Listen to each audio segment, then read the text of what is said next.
Gore readings, flesh wound horror freaks, and welcome to a brand new Masters of Horror special. I'm Daniel Shine, that is Todd Loya, Pugs Dread, and Mike Kruger. And so this is our third, I believe, Masters of Horror show. So that is correct, and happy Halloween-ish. Happy Halloween season, guys. We hope you are having a great time. There you go. PSL, my basic bitch ass is in love right now. The pumpkin spice cold brew, I had one earlier. And guys, if you haven't gotten it, consider this a mini review. I like the cold brew even better than the latte, personally. It's very good. You can't go wrong either way. Unless they're spreading and giving us money, I don't care. I wish we can get sponsored by them. That'd be fucking amazing. Bug just wants free drinks. I can put the logo on my hat right here. And then it would close down, and then we're done. It'd be all Dad's fault. Dad, you would literally get the worst hate mail more than you do now for your. Oh wait, I'm being nice today. Never mind. I was gonna say, how long are we in? I promised to be nice today on all recordings, and I kind of doubt it, but. That was close. I'd say, close there. I didn't go over the edge. I came close. I'm still good. Came close, but you didn't jump off, so you didn't pull a midsummer. Just like Dan near the preschool. Then you ruined it. Now you fucking ruined it. It was there. I couldn't help that one. I don't know. There's no timer, but what? 2 minutes? All right, you fucked up. Oh, 150. Yeah. 150. I can see. Longer than I thought. Longer than was expected. Come on, Dan. Keep on topic. You're supposed to be controlling where we're going. Since you did that, I should just keep fucking talking about Star Wars, but I won't. All right, so our first episode today comes from see, I was going to be mean too, but from director John Landis, and it is Deer Woman. Who helped write him? Who helped write that story? That would be Damien, also known as Max Landis, who co-wrote it. I'm sure he'll come up. All right, so Deer Woman. A harried, burned-out cop believes that a recent string of murders prove that the murderer might be a deer-like creature in the form of a beautiful woman right from a local Native American folklore legend. All right, so Kruger, what did you think of Deer Woman? 'Cause you're the first timer on these. I was actually surprised. I really like this one a lot. It's actually one of my favorite episodes. There was some really good gore, especially you didn't really see like a lot of gore happening, but we got aftermath gore, and there was one scene where somebody picked up a severed jaw. It was really, really cool. I thought the story was well done. This is making me really interested in Native American folklore and stuff. So I'm definitely going to be looking into more stuff like that. And everything to me was just this was like a fun creature feature / kind of like a slasher, but tied with a cop story too, and I just liked everything about it. I like I really liked the one black cop. I don't know what his name was, but he was really, really funny. And when that when he's on the phone with him and that line, have you checked your feet? That was pretty great. So overall, really enjoyed this a lot. That I was gonna say right after that, when it's so obvious, but he's like, I fucked up. I thought that was yeah. Pugs, what did you think of Deer Woman? When we were talking about the next coming episodes, I totally spaced on Deer Woman. I didn't remember this thing at all until it started, and then I was like, oh shit, yeah, it's this one. I was super excited going in because I knew. Yeah, this is it's a little goofy, but it's fucking cool. I liked all the characters. They were all very enjoyable. I was rooting for everybody to survive. The black cop was fun. I really liked the autopsy girl. I'm like, I need one of those. You're cool. Yeah, it's just you can tell that chick could pretty much get anyone and she wants. The Deer Woman, and then once the reveal happens, hey, this is fucked up. I'd still be down. See, that's your Jennifer. There you go. But I love the dream sequence when he's trying to like put the pieces together, and like the big deer thing. That shit was cool. I'm like, I want a movie with that. This lumberjack deer killer. Yeah, that was pretty fun. That was so John Landis, and I do want to note that this is the only thing Cynthia Moore has ever been in. This is like her one credit. The Deer Woman. Oh, yeah. Wow. That's hard to believe. Well, Max Landis. She didn't talk, so she may just not be. She's pretty. She's beautiful, but I mean, that may be target for Max Landis. Definitely. Yeah. I was picturing Max Landis getting killed by the deer lumberjack the whole time. I'm just shocked. We got all the way to me, and no one's even going to mention this takes place in the American Werewolf in London universe now. Oh yeah, that fucking. That's right. When they brought that up, I'm like, oh, that's fucking cool. I didn't even remember it. I didn't catch that. Oh, really? When they're talking about the werewolf in Piccadilly Circus, when they're sitting in the office, they do a whole spiel. Yeah, well, it's like a 2-3 sentence thing. Yeah, but it hits. I haven't seen that movie that much. I've only watched American Werewolf in London like maybe one time when I was a kid. Oh, you need to watch it again. This actually made me want to revisit that. Just seeing this, because I'm not a Blues Brothers guy. I try to rewatching it. It's okay. It's not my thing. But Brian Benben, all from I know Dan knows him from Dream On, which was another John Landis produced series, which makes sense why he got cast as the lead in this. Which I don't know if Dan knows. He looks kind of confused, but I can never tell. I don't know what Dream On is. You don't remember? Oh shit! Well, that's a whole nother topic. I don't think so. I mean, maybe I've seen it. That was an early HBO original show. It was full of sex and nudity. We'll talk about that off air. We will have to.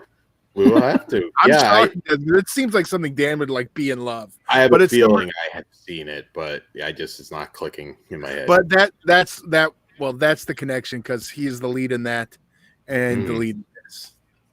So yeah, and the humor in this is just hilarious. I mean, it's hilarious. I forgot so much about it. The dream scenarios, which are just awesome. And I thought even at the end, like when he kind of goes toe to toe with her and she just like kicks him up against the wall. I mean, it almost at times felt like Sam Raimi could have done this one. It was just so funny. I'm gonna have a hard time now revisiting some, deciding like a favorite, but this one's the pretty much all straight comedy version. This one doesn't take itself seriously at all. I mean, the talking deer head at the casino and all that crazy stuff, and yeah, there is a lot in Native American folklore for horror stuff. I mean, we've all kind of seen movies on the Wendigo, but there's a lot else there that hasn't really been mined. Yeah, this is the fun one, guys, and it's why don't you tell us more, Chief Dan? Shut up, Todd. All right, so random Indian facts. I actually have, well, not me, but I mean I own. It's like a Native American gangster rap CD, basically. Oh yeah, Lightfoot. Where them Navajos? Yeah, here's the thing. The artist is Lightfoot, who is also known as the Indian in the Cupboard. That is a rapper? The 90s was a great decade. I'll send you some stuff later. Yeah, I'm just curious to get a feel. Does he have like a straight out of the cupboard song or album? Like, that's a missed opportunity. That's awesome. Wow. So I want to hear that. Kruger, what do you rate this one? This is a 5 for me. Definitely one of my favorite episodes, and highly recommend it. And the one thing that shocked me about it too was the CGI at the end aged very, very well. Like it didn't look bad at all, and very impressive. So Awesome. Pugs? I'm also gonna go with a 5. This is just too enjoyable. Not surprising. I'm a 5 also. I'm a 4.5. I thought the ending was a little abrupt, but could have used like a little more something. But it's an awesome episode. Well, you can say that on a lot of these though. They're kind of abrupt endings. Yeah, I mean, I know it's 50 minutes, but still highly recommended. Absolutely. Yeah, I it's funny. Was this Max Landis's debut? First thing he did, or I don't recall. I know it was an early one. It had to be because 2005. This was, I believe. So yeah, it's listed as his first writing credit. So yeah, it's his first credit. All right, there you I go. would really love to find out if the reason why Homegirl was like, I'm not working in Hollywood anymore because this fucking dirty piece of shit. Again, though, he's funny. He's just a fucking piece of shit. It's a dangerous script. I mean, a dangerous thing to work on. I mean, you either get killed or you get fucked, or maybe both.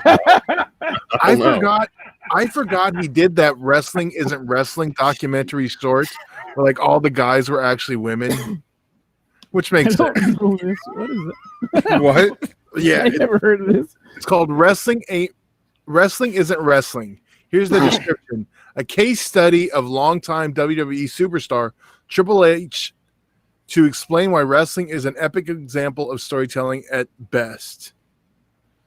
Yeah, it's got like it's got like some chick playing Shawn Michaels. Like all the guys are like played by women. It's like really weird. You know what? That makes sense for coming from Max. Yeah. It's not. Chloe Dykstra plays Triple H. Excuse me?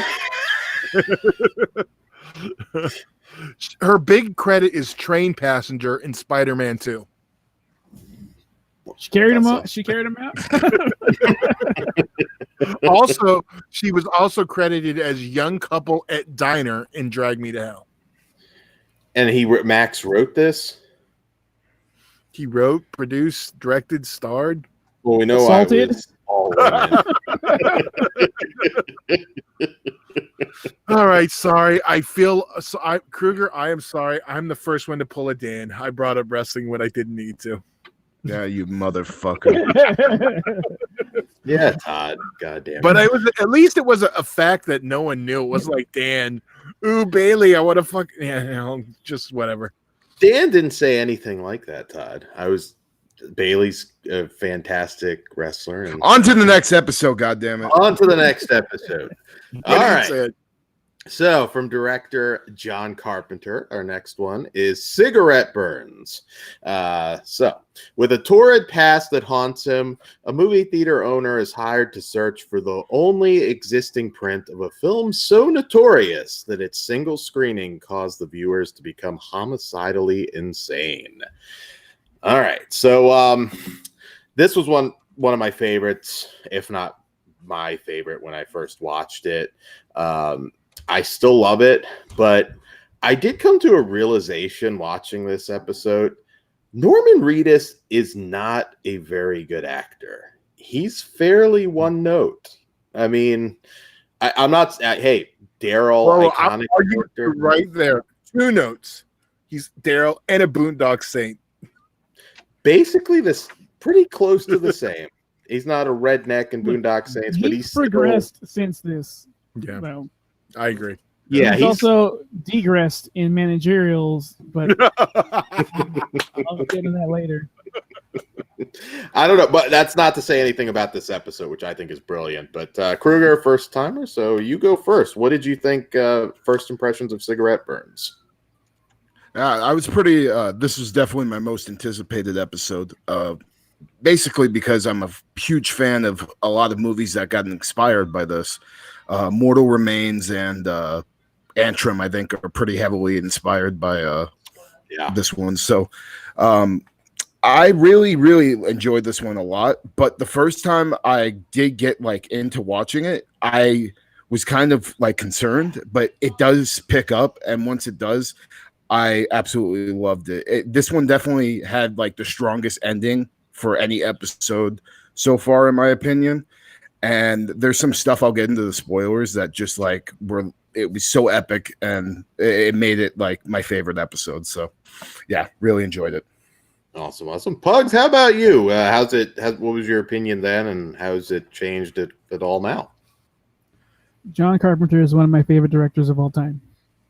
And this just shows that even in a shorter form, and this dude just knows what to do, even with subpar acting. And Norman Reedus, he still needed to grow, but he brought in good people around him. Udo Kier, like, come on, fucking guy's a Oh genius. my god, yeah.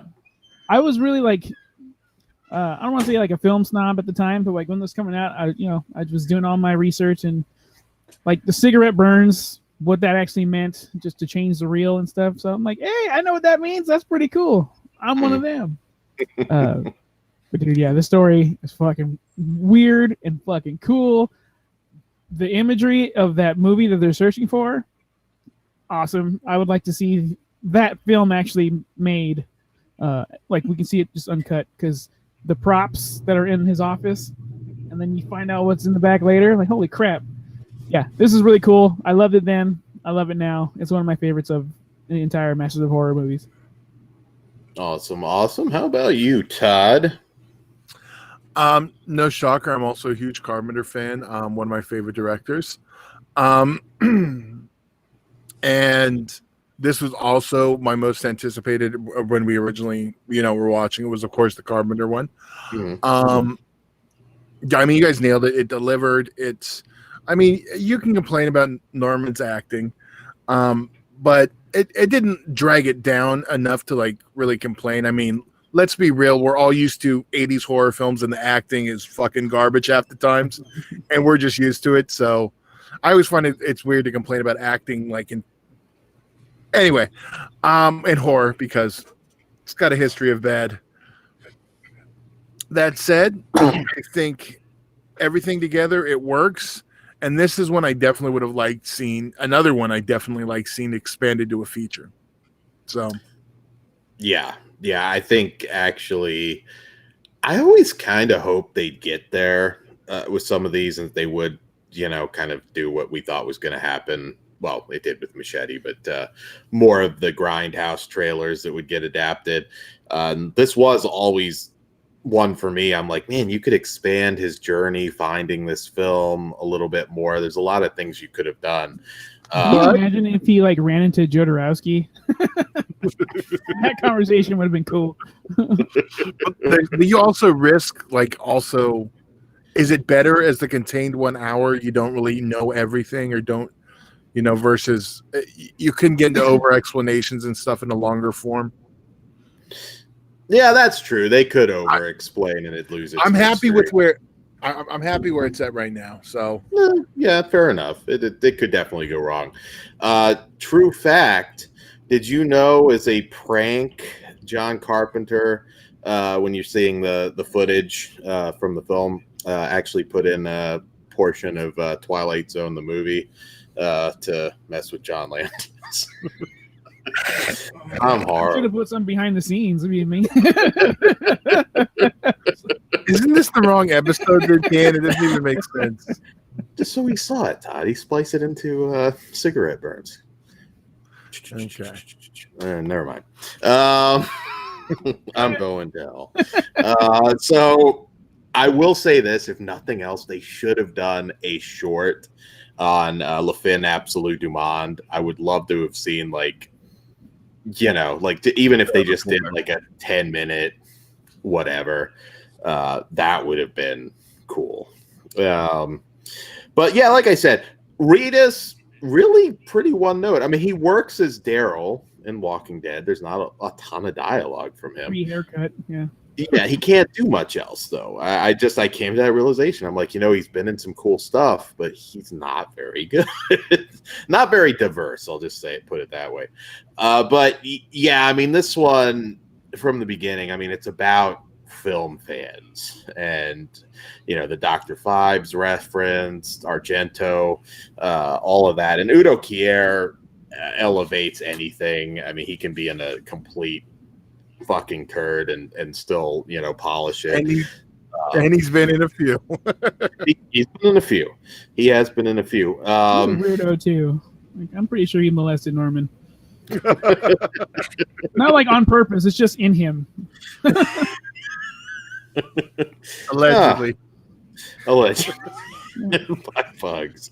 And just the weirdness of this, the story too. I mean, I don't know, do we call him an angel, I guess, although he's not credited as such, and all that. I mean, I just remember watching it, and I'm like so drawn into this movie's world.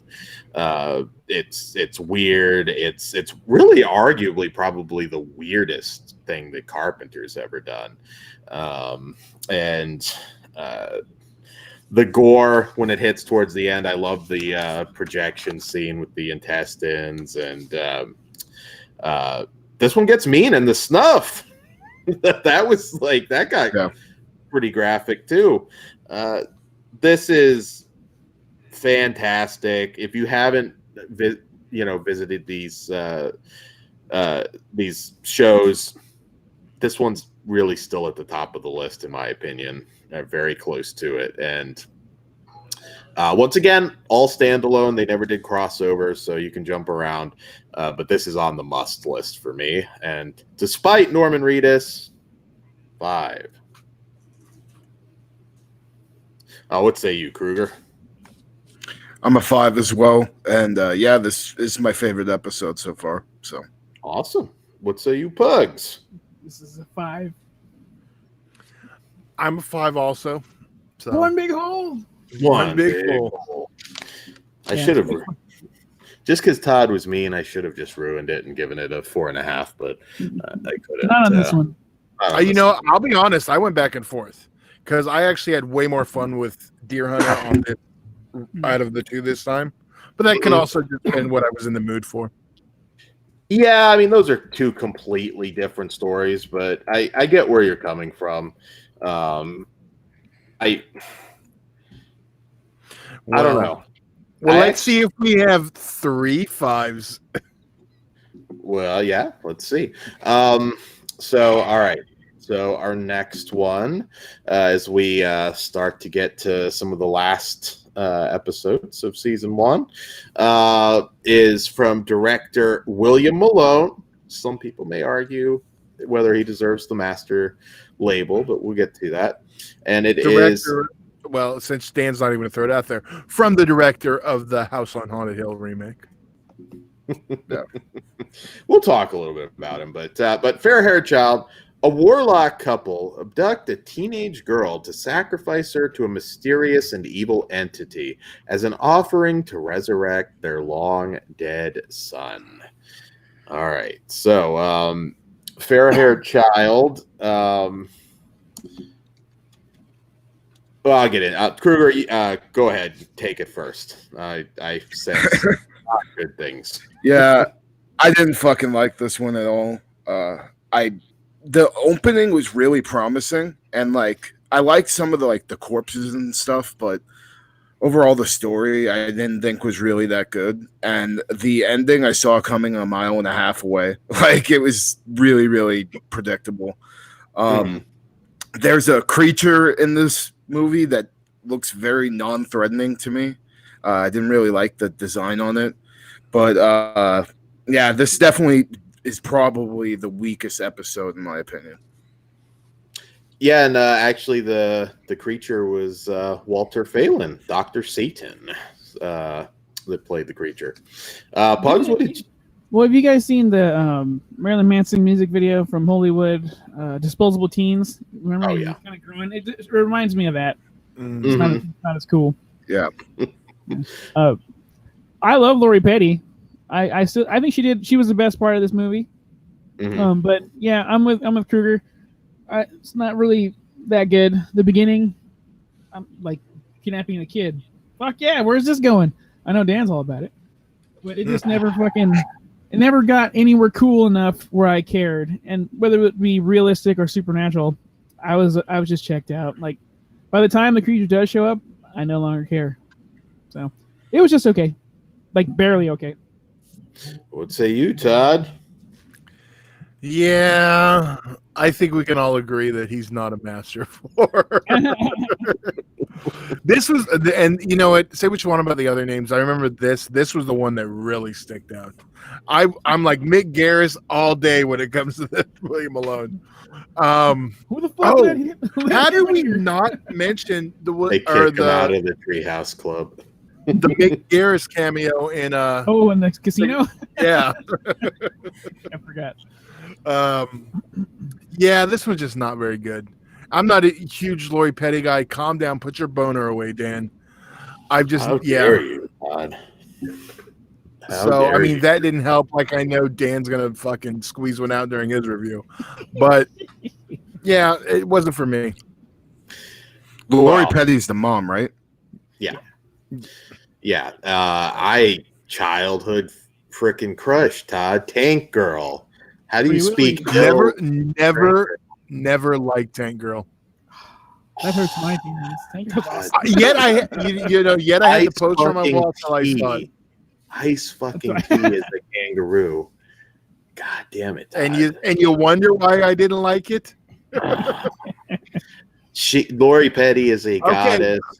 We're not talking about you Tank Girl. started We're it. talking Shut about- up. Dad. I love Lori Petty. She is awesome in everything. I remember being really. Dan forgets I hold the power to mute him. Don't get mad. I was excited when this came out because I was like, oh wow. Again, same thought with William Malone. Not a master of horror, but House on Haunted Hill, I really enjoyed that. Fear.com's a mess, but one thing that he is very good at are visuals. Like you look at Parasomnia, which I actually think is probably one of his better films. He's always had that eye for interesting visuals. Not a master, but I was still excited. And when I found out Lori was in a leading role, not somebody who feels like ever like popped up in a lot of stuff after Tank Girl. I mean, she worked, but not a lot of like big projects. And Because she was in Tank Girl. it didn't do well. That's true. Guys, Free Willy. Yeah, Free Willy. God damn it, Todd. Point Break. Point Break was before all Cadillac that. Man. God Point damn Break it. was before everything you've named. Really? Did you just fucking name drop Cadillac Man? Like a movie no one fucking knows? He shows her ass. in Hold that. on. Do you know Cadillac Man, Krug? No. I Fuck don't that. know. Robin See, Williams. this is how bad the movie is. It's a Robin Williams movie no one knows. That's Except not me true. and Dan, apparently. Dan, you ask someone what is your favorite Robin Williams movie, and no one will ever say in this entire world Cadillac Man. That's bullshit. If I asked 20 people, I'd get at least one. Because that's actually, I remember that being a pretty good movie. If But- anyone out there knows Cadillac Man, please comment. Man, Cadillac fuck Man. Cadillac Man. And I love Cadillac, so All right. okay, go ahead.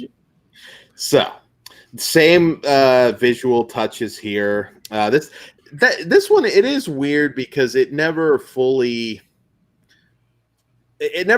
works. You know, you don't feel any of the tragedy here, and part of that problem is I didn't buy that Lori Petty and this guy were together. They were just a very weird couple. They weren't. I mean, they didn't come off as intimidating. They didn't come off as like sympathetic. Like, oh, we got to do what we got to do to save our kid. This one's just kind of a mess, much like Fear.com really was.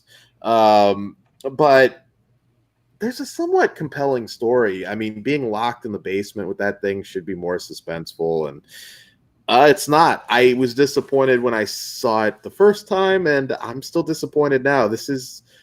I don't know at the end of it if it'll be the worst, because we're not even into season 2 yet, but it's among the worst. It really is not very good at all. But I still love Lori Petty, so what can I say? But this one's a 1. I think Just we for- got that. Yeah, for future reference, Dan, to prove your point of how big of a star Lori Petty is. Don't name drop Cadillac Man. I'm just helping you. I'm really just helping you. Orange is the new Point Break. black. Lead with Point Break. Orange is the new black, but don't lead with Cadillac Man. I'm a 1 also. Serial bomber. All right, Pugs. I am a 1 as well. And Kruger. I'm a 1.5. Just because the opening was very good and the visuals were cool, but everything else was trash. Yeah, the story definitely was. Yeah, it just doesn't work. All right, so another Masters of Horror down, and I think we got one more episode for season 1. We hope you've enjoyed. Next one is a big one. Yeah. So we hope you guys are enjoying hearing about them as much as we've enjoyed revisiting them this Halloween season. And if you haven't already, be sure to like, share, and subscribe on YouTube. That really helps us. So be sure to do that. We appreciate it very much. Also, fleshwoundfeatures.com. Check out the eBay stores on Facebook, Horror Cartel and Flesh Wound Features, and patreon.com/fleshwoundfeatures. Support us. It all starts at just $1, and there's a lot of original content you can't get anywhere else up there. Todd's still an a-hole, but he goes like at a higher level on that, so you got that. And stalk us on Instagram, Flesh Wound Radio at Twitter. That's all I've got. Good night, and dream sweet dreams of Lori Petty. Wishy Maxwell. Cadillac Man. Yeah. I wish Lori Petty met Max Landis.